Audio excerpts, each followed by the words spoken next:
Coach Mack is here with us. Coach Mack brought to you by Two Rivers Ford, the South's most trusted Ford dealer. Coach Mack, Titans Radio's most trusted coach. Coach, these NFL meetings are going on right now, and lots of changes being made, including the kickoff rule changing. It's going to look like that XFL kickoff rule, and I know you're like me. You watch all those other leagues. Curious to get your thoughts on them giving this new kickoff rule a shot. Yeah, yes. I mean, I watched that on the XFL, and to be honest, I mean, I kind of liked it. And the reasons behind it, I mean, I think we all know. I mean, you guys know, and I know too, is a safety issue. Plus, the kickoff had really become a non-factor in football games because these guys now are just banging it through the back of the end zone, and so it's basically just a ceremonial thing. To kick off, get and put the ball back out on the 25 and let's start. And so rather than just putting it on the 25 without having anything, like taking the jump ball completely out of basketball, I watched this thing for the XFL. I was pretty intrigued by it and watching it.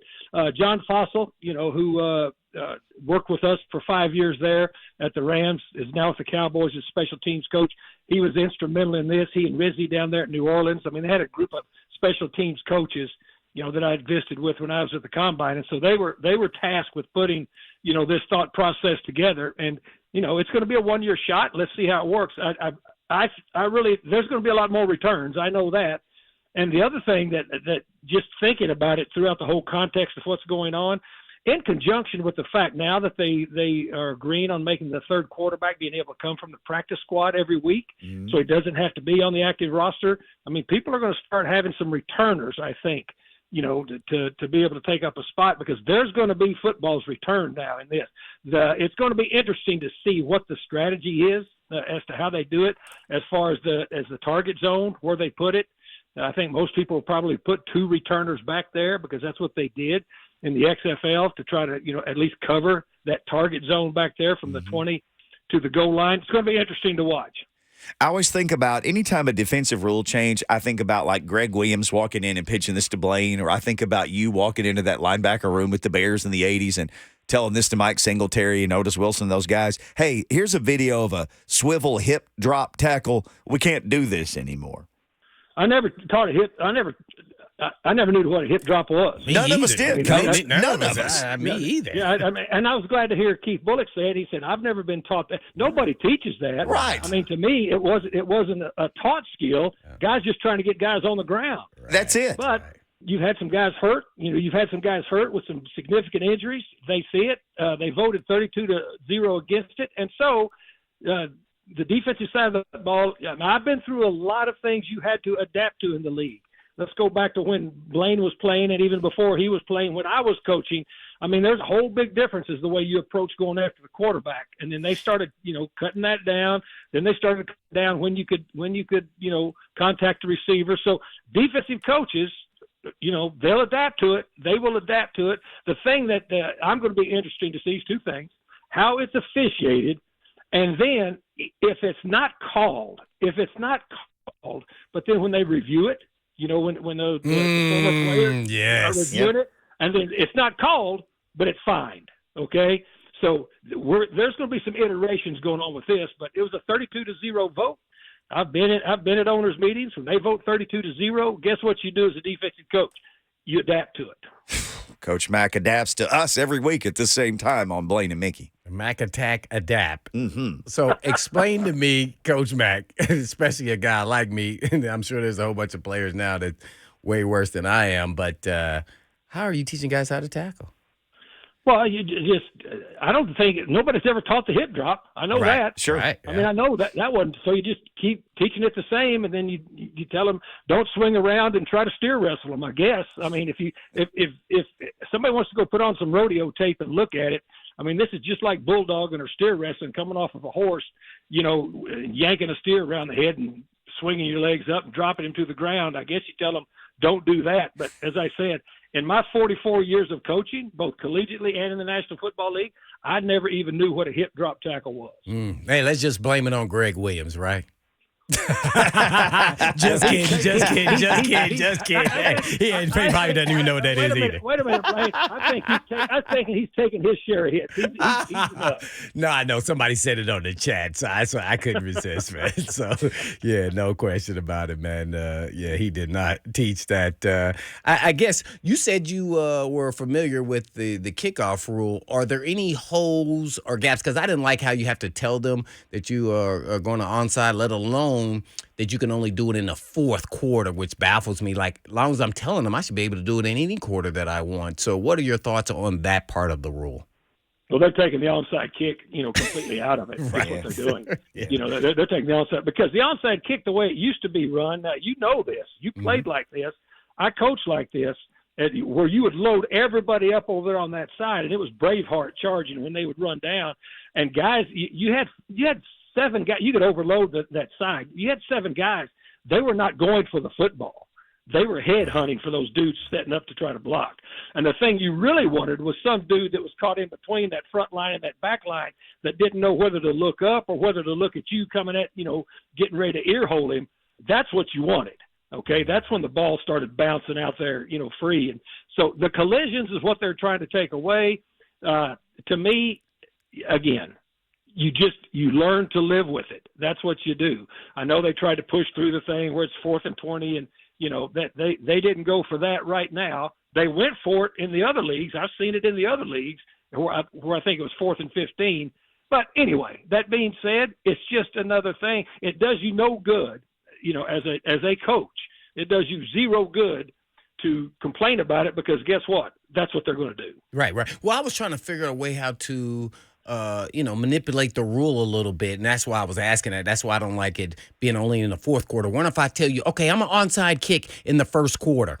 I go on an onside kick, and guess what? I decide not to onside kick. I kick it deep, but you have your onside people out there, not as good as blockers. Already a strategic strategy by a coaching staff. So that's what I was looking for when I say holes in the actual rule.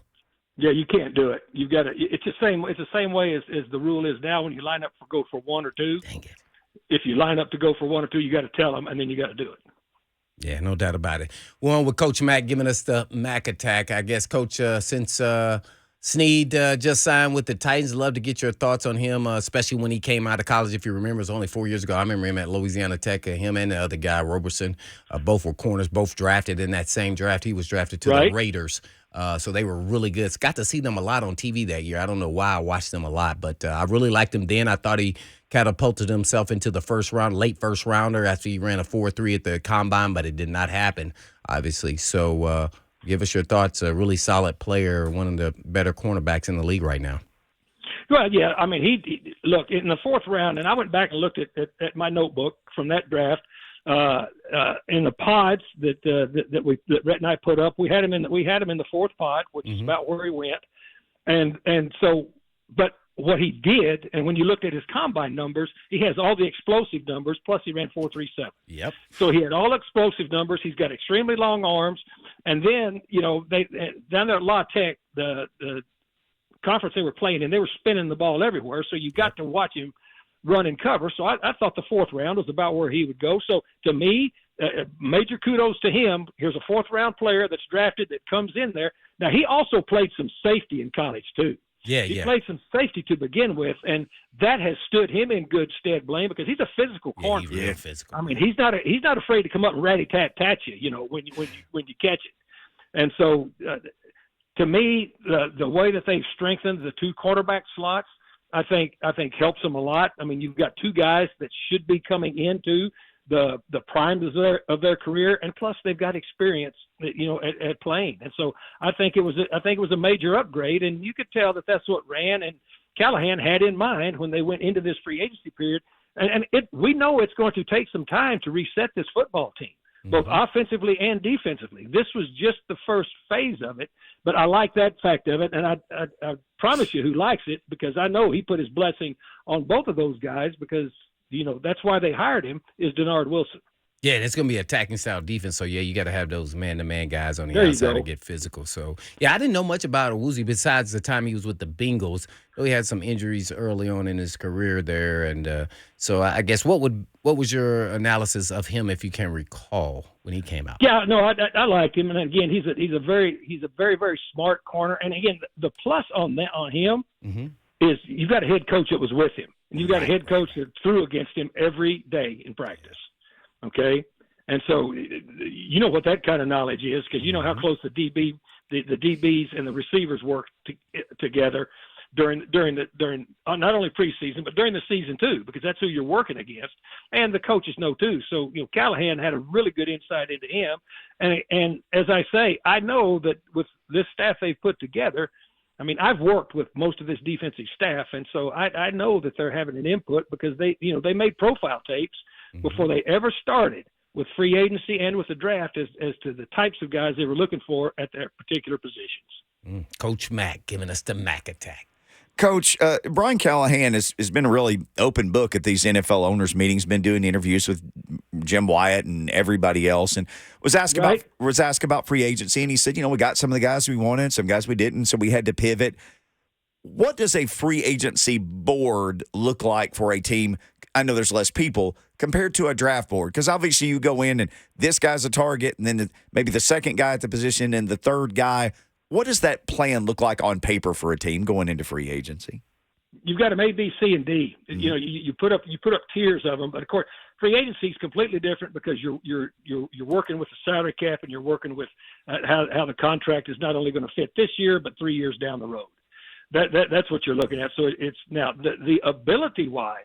When you finally get your free agent board ranked, and you've got them ranked. I mean, however you do it, you can do it with numbers, you can do it with letters. I don't care, but it's A, B, C, D. And priority guys.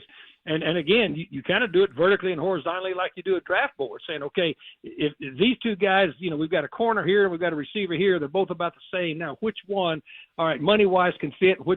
That's all the permutations you have to go through, and you're constantly working. You're working with your cap guys, because these things evolve and change. And you're right. I mean, Brian Callahan and Rand too. I mean, they've been pretty open about their process and what they've done. Now you don't have to say everything but you don't have to lie either. Okay. And so they said, we had some guys that we tried to go after, didn't get them. So now the money moves over here. We look back at guys. Now we can say all of a sudden we can come back on this guy. So there is a lot of back and forth on that because you've got two things involved with this. When you draft them, they're yours.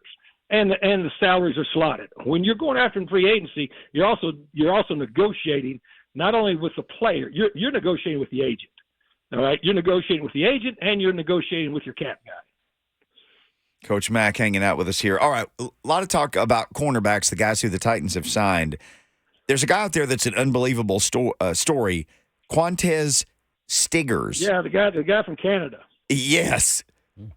Sure. He's from Atlanta. He didn't play college football. He went to college to play football. His dad died. He moved back home. His mom called the fan-controlled football league, and he played a year there, got found by a Canadian scout, and he's in the draft this year. What an unbelievable story. Yeah, Quantez Stiggers is his name. He's from the Toronto Argonauts. I've looked at him. 5'11", 203 pounds. Dude can run. And so he will be on draft boards. And now what you're looking at is when you're looking at that, first of all, you're looking at the traits clearly that it's different up there in that league. You guys know that, but it's a bigger field. It's really harder. It's harder, for defensive backs up there because the field's wider. The field is wider, and then of course you got 3 downs, and we all know the rules with that stuff But Stiggers is an interesting guy. His name was around the combine quite a bit, guys.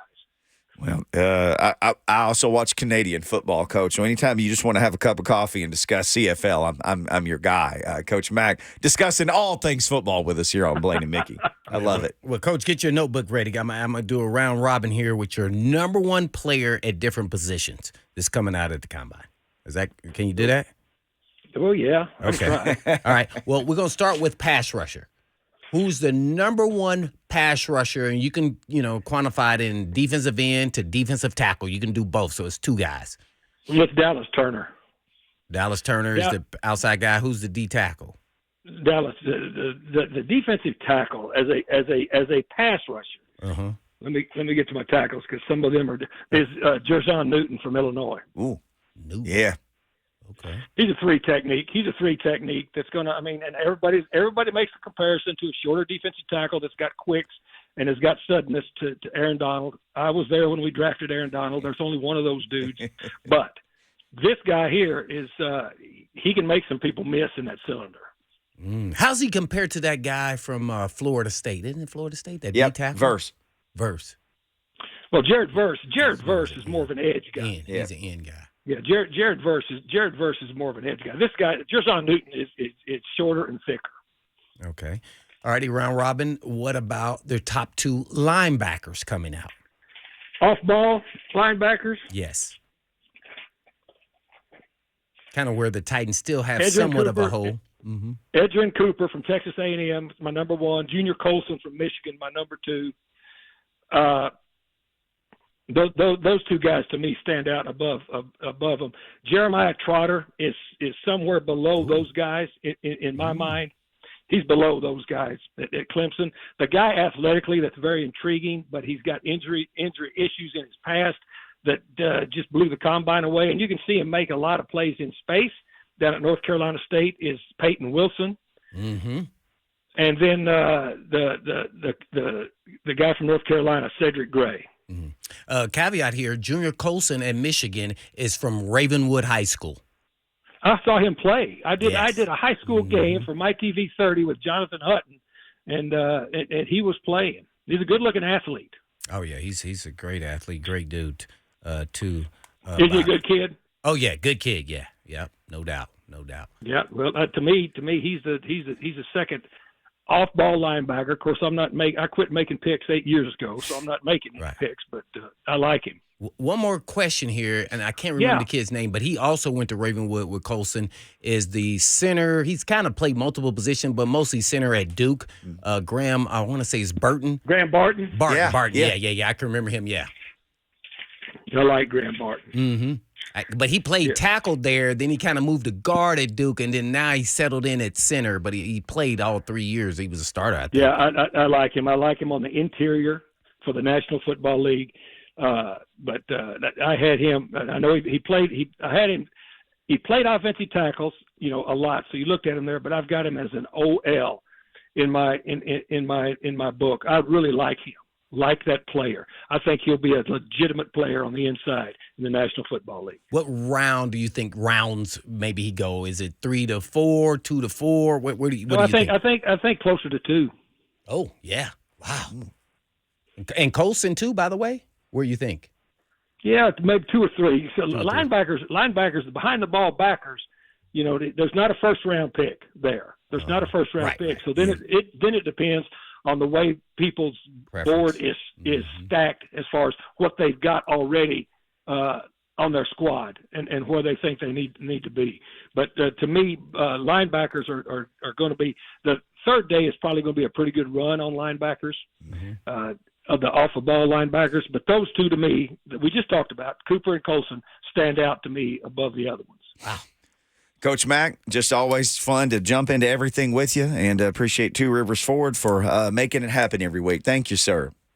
Most trusted Ford dealership in the South. I'm glad you said I'm the most trusted something. Yeah, well, we trust you, Coach. That's for sure. Most trusted on this show. Yeah, thank you, Coach. On this show, for this segment at 2:30 on 2:30 Tuesday. Most trusted. 100%, Coach. We're going to put that in the tagline. See you guys. See you, Coach Mack. All right, Jordan is on the line and has been holding and wants to talk about a trade back scenario for the Titans. And I just want to tell you, I'm all ears about this. Trade back. Jordan, hold up. We'll get to you next. 615-737-1045 if you want to join Jordan.